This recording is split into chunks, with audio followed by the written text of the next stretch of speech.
Musta po kabayan sa ating mga kapwa overseas Filipino workers sa bansa ka man naroon, sana po ay lagi po tayong ligtas at nasa mabuting kalagayan.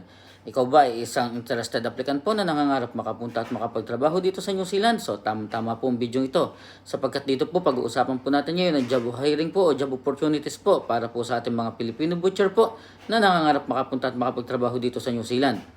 So ang aking pong company na nagpaalis po dyan sa Pilipinas para makapunta at makapagtrabaho dito sa New Zealand ay nangangailangan po ng mga Filipino butcher para makapunta po dito.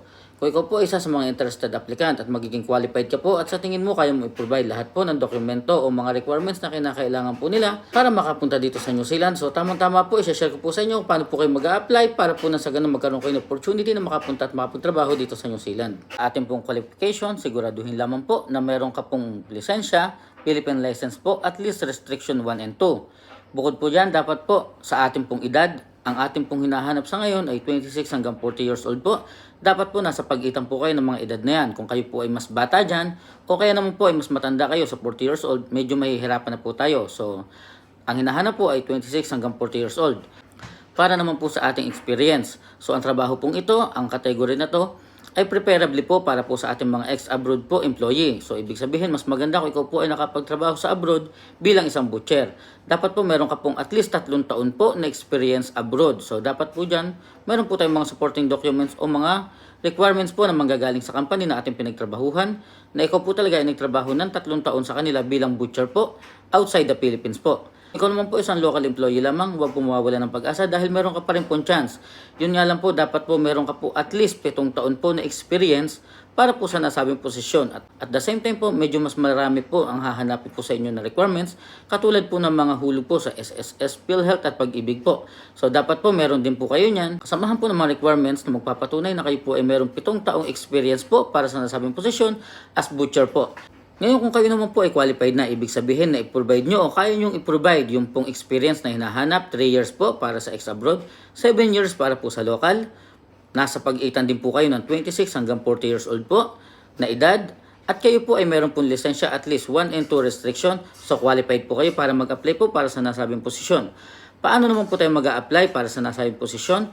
I-follow lamang po ang FB page po ng Skyborn International Incorporated. Ang Skyborn International Incorporated po ang magpa-process po ng inyong pong application. Sa kanila po kayo mag-a-apply at sila din po ang magseset ng inyong interview. At kung sakaling kayo po ay ma-hire o ibig sabihin kayo po ay ma-select sa interview, sa kanila rin po kayo ko-contact para po sa lahat ng kailangan na inyo pong ipoprovide. So ang Skyborn International Incorporated po ay isang legit agency na tumutulong po sa ating mga kapwa Pilipino na makapunta at makapagtrabaho dito sa New Zealand. So sila po ay no placement fee. Ibig sabihin wala po kayong babayaran, maliban na lamang po sa medical. So ang medical po, shoulder po natin yan kung kayo po ay magpapamedical na. But aside from that, so libre po ang pag-a-apply papunta dito sa New Zealand sa pamamagitan po ng Skyborn International Incorporated. Nawa po ay kayo po ay maka-apply at kayo po ay ma-hire papunta dito sa New Zealand. Muli po kabayan, ang ating pong job category na ito, as butcher po ay bihira lamang po, hindi po ito katulad ng iba pong mga trabaho na lagi pong may hiring. So ngayon po, kung kayo po ay sa tingin nyo qualified at kaya nyo i-provide naman lahat ng qualification at requirements na hinahanap, why not po, mag-apply po agad. Malay nyo, isa na po kayo sa mga Pilipino na makapunta at makapagtrabaho dito sa New Zealand.